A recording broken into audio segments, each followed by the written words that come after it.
Eu estou olhando aqui, ó, olha a nossa mesa aqui, preparadinha, aí você fala, Dalcides, o que é saudável, o que não é saudável.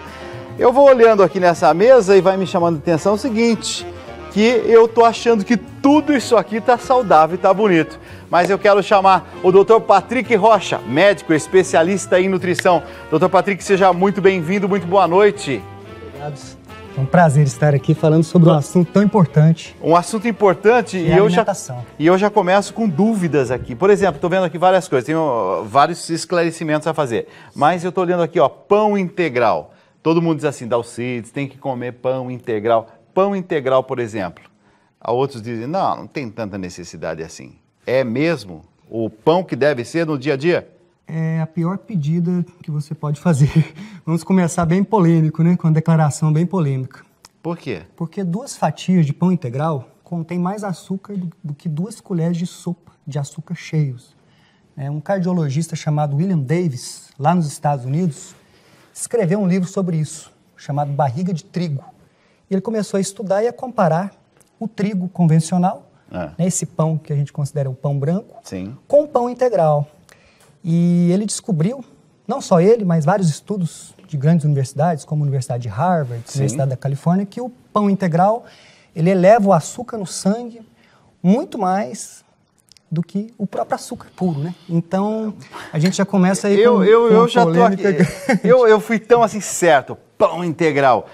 Eu falei, vamos começar no seguro. Então, esse aqui, Ana Maria, já pode levar embora que o pão integral não passou no nosso exame. Então, ó, vamos falar mais, outras curiosidades, roda a vinheta saúde, vamos lá.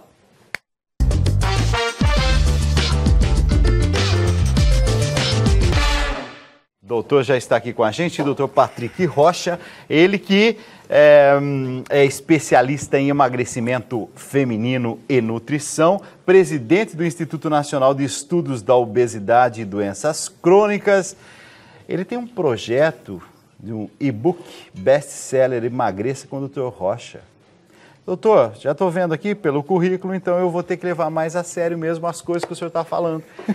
Mas não é só isso não, tem outras coisas também. Por exemplo, a gente pode comer de tudo, mas é a quantidade, Dalcides, isso é que importa. Isso está certo ou também é um mito que vai ser derrubado? Vamos derrubar esse mito agora também. Também? Porque tem alguns alimentos que... Uma coisa é você ter uma saúde boa, um metabolismo funcionando a todo vapor. Ok. Agora, quando você fala em alguém que já está com ganho de peso, com sobrepeso ou obesidade, que hoje no Brasil é 55% da população adulta, 1/3 das crianças, ou pior do que isso, quem já desenvolveu diabetes, eu tenho um programa para diabéticos também, que já está num estado mais avançado, a gente tem que falar sobre alguns alimentos que são veneno mesmo, porque quem não é pode se tornar. E nós estamos hoje no Brasil com 14 milhões de diabéticos e com a previsão aí de um aumento aí muito substancial nos próximos 5 anos. Olha, falando de diabético, de Parnavaí, no Paraná, é o Wilson Brescancin. Ele está dizendo que ele é diabético, estou usando a alimentação inteligente do Dr. Rocha faz 9 meses e a partir das primeiras semanas os meus índices de glicemia melhoraram. Diminui pela metade os meus remédios e emagreci 4 quilos, por isso eu estou recomendando essa alimentação inteligente, diabetes controlada. Mas o que é essa alimentação inteligente, doutor? A alimentação inteligente, eu chamei ela de alimentação inteligente, porque ela já foi adotada pelo governo da Suécia. Então, lá eles pesquisaram, começaram a levar mais a sério o que nós chamamos de níveis de evidência científica, que são estudos que levam a sério a questão da saúde, né? Não são baseados em achismo, são estudos como ensaios clínicos randomizados, como meta-análises, que mostram que a alimentação para quem é diabético ou para quem já está com sobrepeso ou obesidade, ela tem que ser de baixo carboidrato. E o que é carboidrato? Carboidrato é açúcar. Aquela primeira pergunta que você me fez sobre... Aquela massa gostosa, por exemplo? Aquela massa gostosa, aquele pão integral que você me perguntou, aquela barra de cereal, isso tudo é carboidrato. Então, a barrinha de cereal, eu uso uma barrinha de cereal, ao longo do dia eu vou comendo nada, está errado? Está errado. Se o seu objetivo é ter uma boa saúde e chegar aí aos 50, 60, sem diabetes ou sobrepeso ou obesidade, é bom que você comece a pensar que essa alimentação ela tem que ser de baixo carboidrato. Né? Adoro as dicas do Dr. Rocha, ele sabe o que diz, é a Cláudia de Papagaios, Minas Gerais. Ana Maria, tô vendo essa mesa abundante, pode escolher um produto aí, traz aqui, vamos ver se passa pela análise ou não.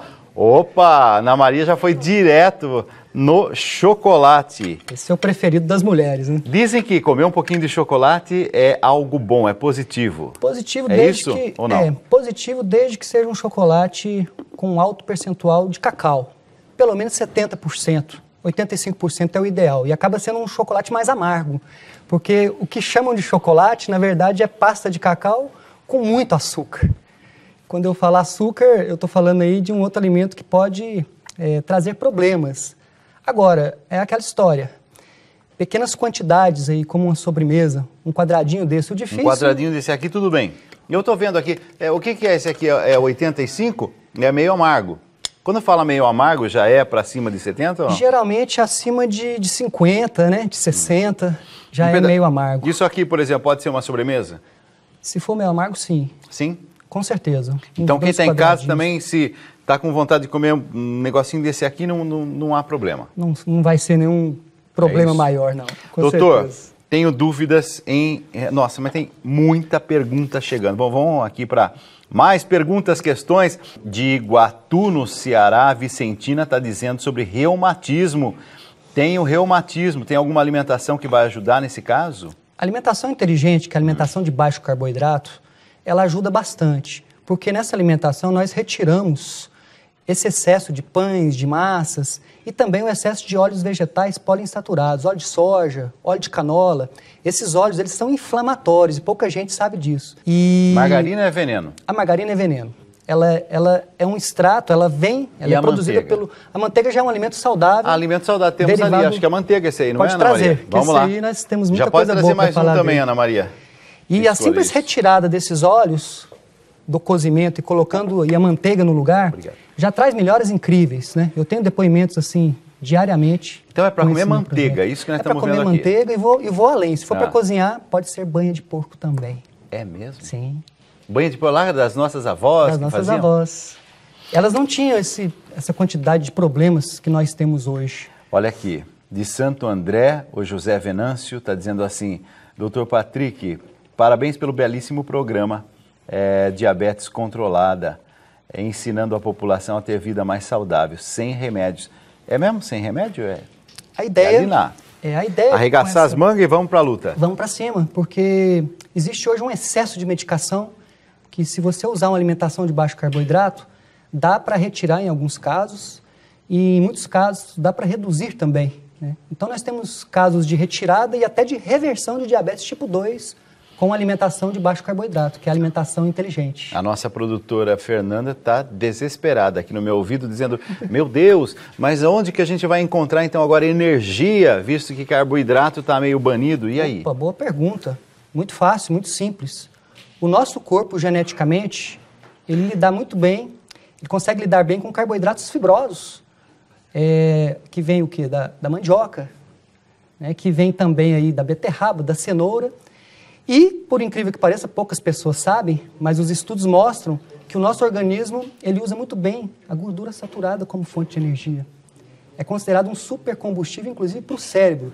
Tem um neurologista chamado David Perlmutter que escreveu um livro chamado A Dieta da Mente. O original em inglês é Grain Brain, cérebro de grão. Ele estuda o efeito nocivo dos carboidratos no cérebro. E ele fez um estudo muito bacana que mostra que, se você reduzir os carboidratos, começar a utilizar gorduras saudáveis no lugar e proteínas de alto valor biológico, gorduras saudáveis são o quê? São os ovos que estão ali, eu já vi que tem ovos ali, né? A própria manteiga também, o óleo de coco. Você consegue, em pouco tempo, reduzir essas medicações de reumatismo para diabéticos e ter uma vida muito mais saudável e ter essa energia que, nos primeiros dias, existe uma abstinência, a pessoa tem que se acostumar. Mas, com o tempo, o organismo usa as gorduras como combustível de forma tranquila e perfeita. Existem atletas até profissionais de alta performance. Isso, nós chamamos isso de cetoadaptação. O corpo se adapta aos corpos cetônicos das gorduras saudáveis. Temos questões, perguntas do Brasil inteiro. Que bom que você está participando, hein? Nosso repórter, vamos lá, Luiz Henrique. Boa noite, Dalcides. Boa noite para você que está em casa acompanhando a Tribuna. Olha, Dalcides, a gente sabe que o refrigerante é um dos vilões da alimentação. Os médicos, os nutricionistas sempre orientam a gente a tirar ele das nossas refeições. E muita gente, para enganar essa vontade do refrigerante, acaba substituindo com água com gás e coloca ali um pedacinho de limão ou de laranja para dar um saborzinho. É um truque ali para o sabor, não é? Aí a Jéssica daqui de São Paulo está perguntando para o doutor se água com gás é de fato uma alternativa saudável nessa substituição do refrigerante. Com certeza, é uma ótima opção para matar essa vontade, porque o refrigerante, ele, independente de ser diet, de ser zero ou de ser normal, ele tem umas propriedades muito adictivas, né? Ele realmente causa uma dependência, ele estimula centros de prazer no cérebro e colocar essa água gaseificada com limão é uma excelente opção. O Rogério aqui de São Paulo está dizendo assim, a hora que o Luiz Henrique começou a fazer a pergunta, ele disse assim, mas meu médico falou que água com gás também não é bom. Rogério, está certo ou está errado? Ou o médico do Rogério? Ele precisa de se atualizar, né? Sei. Realmente não há problemas. É coisa do passado? É coisa do passado. É claro que nós não podemos deixar o ótimo ser inimigo do bom, né? Quer dizer, o ideal é tomar água pura mesmo, uma água que venha de uma fonte próxima, que não percorra muitos quilômetros nesses galões que formam xenoestrógenos. Mas nós estamos vivendo um período que quase tudo é contaminado, né? Então nós não podemos também entrar assim numa paranoia. Eu não consigo comer de 3 em 3 horas. Não precisa? Não precisa? Não, de forma alguma. Ah, mas doutor, então tudo que nós aprendemos está tudo meio errado, então é isso? Eu costumo brincar, Dalcides, que se nós fizermos tudo o contrário do que dizem atualmente, nós vamos estar no caminho certo. Falando em caminho certo, vamos ver as frutas então, se nós estamos no caminho certo. Vamos lá. Ana Maria vai trazer aqui agora um prato de fruta. Tem mais fruta lá? Não tem, né, Ana? Não, é só esse aqui. Então vamos lá. Esta fruta aqui, o nosso abacate, maravilhoso. Sensacional mesmo? Excelente fruta. Tem pessoas que falam assim, nossa, doutor Rocha, eu recebo essa pergunta direto, né? Mas não... tem gordura, não vai causar problemas? De forma alguma. A gordura do abacate é uma gordura saudável, ela é monoinsaturada, ela é igual do azeite de oliva. Então ela é excelente para trazer nutrição, saciedade, rica em vitaminas e mantém você saciado com a sensação de estar cheio por muitas horas. E isso, ao contrário do que dizem a maioria dos nutricionistas, né, que estão desinformados, é excelente para perder peso e para manter os níveis de glicemia baixos. Eu fiquei sabendo, inclusive, nesses dias, que o Brasil é o único país onde se come o abacate com açúcar. Que, em geral, nos países se come abacate com sal. Talvez o excesso de açúcar é o que vai fazer um pouco de mal. Aí você acaba pegando um alimento excelente e estragando, né? E sabotando, vamos dizer assim. Aqui temos o nosso abacaxi. Abacaxi também excelente. O abacaxi, eu diria o seguinte, se você comer aí uma fatia como sobremesa, não há problemas. Ele tem uma certa quantidade de frutose, mas o problema maior é fazer suco concentrado, né? Você vai usar aí umas 5, 6, 7 fatias, é igual a laranja. Aí você vai ter um excesso de frutose que pode inflamar o fígado e pode trazer problemas. Mas uma quantidade pequena, usando como sobremesa, também não precisamos radicalizar. Quer dizer, mas não falou com tanto entusiasmo como falou do nosso abacate. Na verdade, não. Agora, isso aqui dizem que é dos deuses. E se for... Como é que é aquela moda agora que é tudo muito mais orgânico? Se for orgânico. Morango orgânico, pode ou não? Pode e deve. Deve, é mesmo? Excelente alimento, né? Rico em vitaminas. É uma fruta muito saborosa. Inclusive, eu recomendo para os meus alunos, dos meus programas, a usar o morango, o suco de morango e o suco de limão.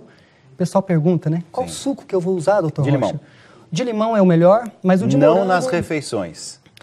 Olha, é difícil a pessoa não usar líquido nas refeições. Eu digo para utilizar um copo pequenininho, né?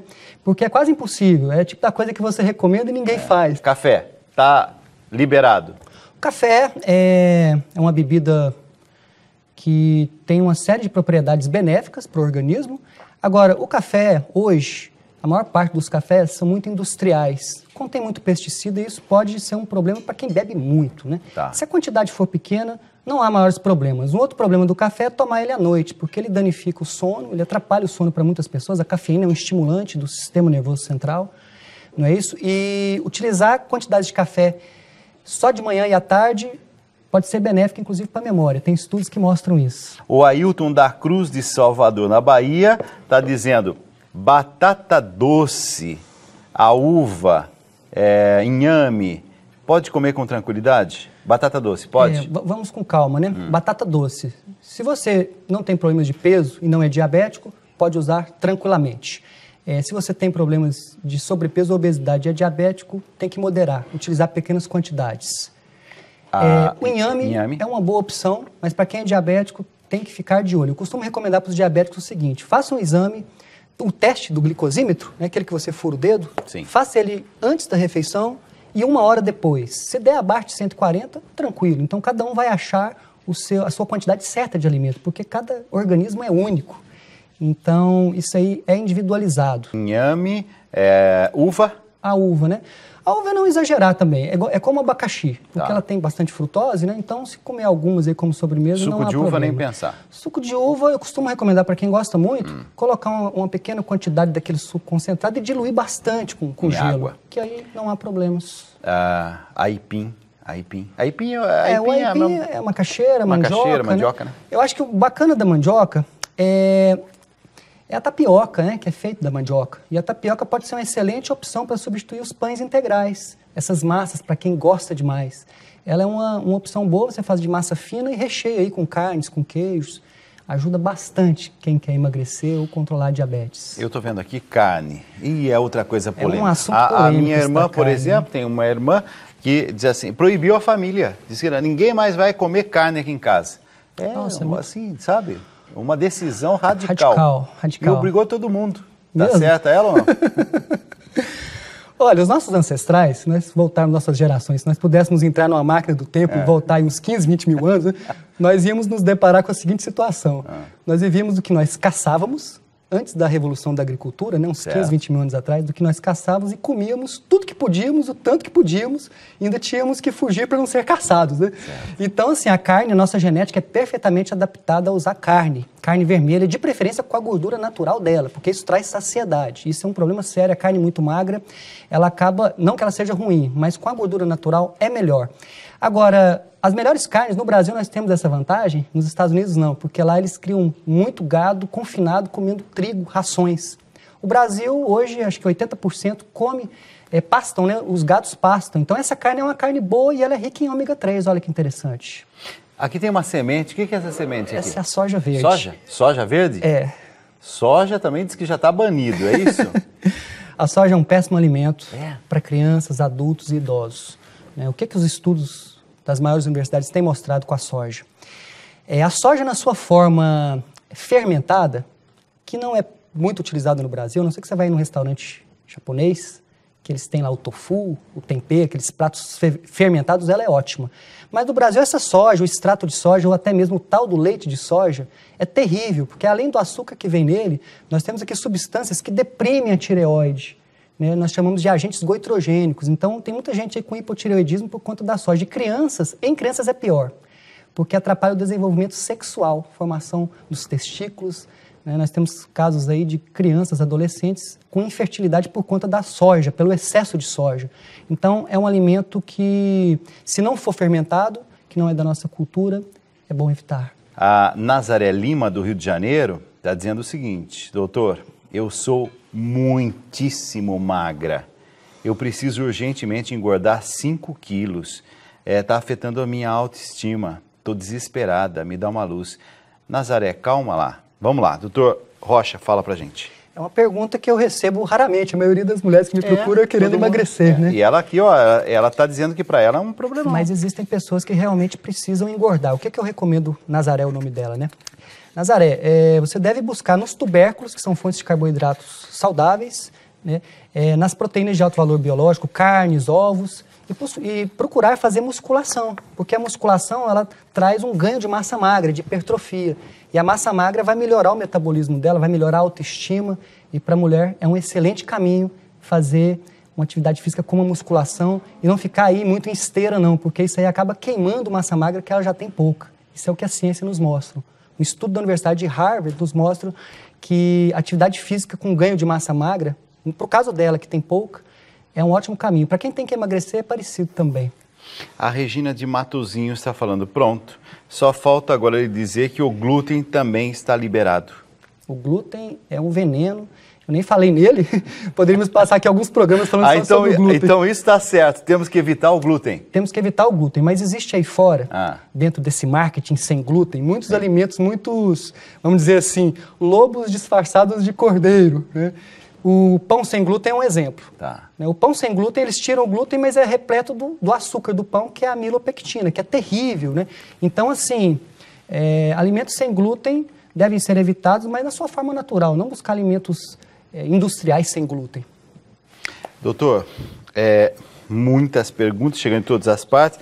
Como é que eu faço, por exemplo? Tenho que comer sempre em restaurante. É o Guilherme, está angustiado, aqui de São Paulo, centro de São Paulo, só come em restaurante. Aí não dá. Mas dá, né? Hoje em dia já tem opções. Claro, né? Além do self-service, que esse aí dá opções de você... Vou fazer uma sugestão aí, Guilherme, você pegar... encher o seu prato. Aqui em São Paulo existe esse hábito que eu considero muito saudável, né? Fazer aquela entrada com bastante folhas, temperados, regado a azeite, né? Pode colocar um pouco de sal sem problemas. E depois, entre aí com um generoso pedaço de carne ou de peixe, né? Com a sua gordura natural, sem medo de gordura. Tá de bom tamanho. Tá de bom tamanho. Pode colocar alguns tubérculos também, cenoura, beterraba, mandioca, né? Não precisa desesperar. Se for à la carte, que costuma ser o maior problema, porque vem aquelas porções generosas de arroz, aquele exagero todo do macarrão, né? Se for esse caso, peça uma salada também de entrada e uma porção de carne aí, uns 200, 300 gramas de filé, ou mesmo de frango ou peixe, de acordo com o gosto de cada um, né? Não há problemas.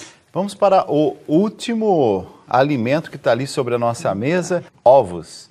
Liberado, doutor. Tá lá, ó. Se eu tivesse um receituário aqui agora, se você chegasse para mim, olha, eu estou precisando de emagrecer, estou precisando de controlar minha diabetes, ou estou precisando de uma vida mais saudável, qual é o melhor alimento? Ovo, disparado.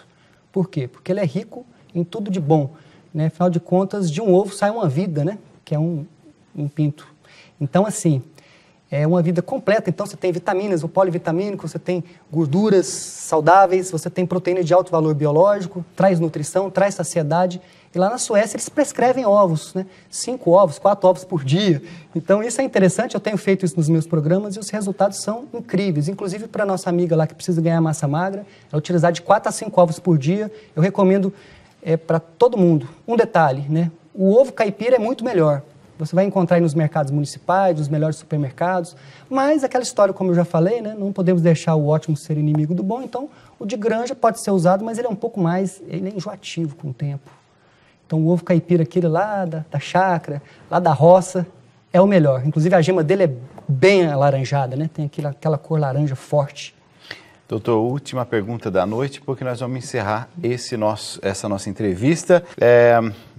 A Luci, de Guaporema, no Paraná, está falando assim, a tapioca pode fazer parte da minha dieta? Sim. Sim, sem problema? Pode fazer parte, só não exagerar, massa fina, bastante recheada com carnes e queijos. Tranquilo. Arroz e feijão, pode ou não? Arroz e feijão é aquela história, né? Para quem está com metabolismo bom, é cultural, nós comemos o feijãozinho aí, duas colheres de sopa. Mas também não falou empolgado. Agora, não é exagerar, né? É porque eu trabalho, Dalcides, com pessoas que estão doentes já, né? Ou estão com obesidade ou estão com diabetes. Então, é um público que eu tenho que tomar cuidado porque a minha missão com eles é grande. Cita um alimento que eu devo tirar para sempre. Não colocou o nome, mas o DDD é 17. Eu vou citar 2. Pães, qualquer alimento que seja de trigo, massas e refrigerante de qualquer tipo.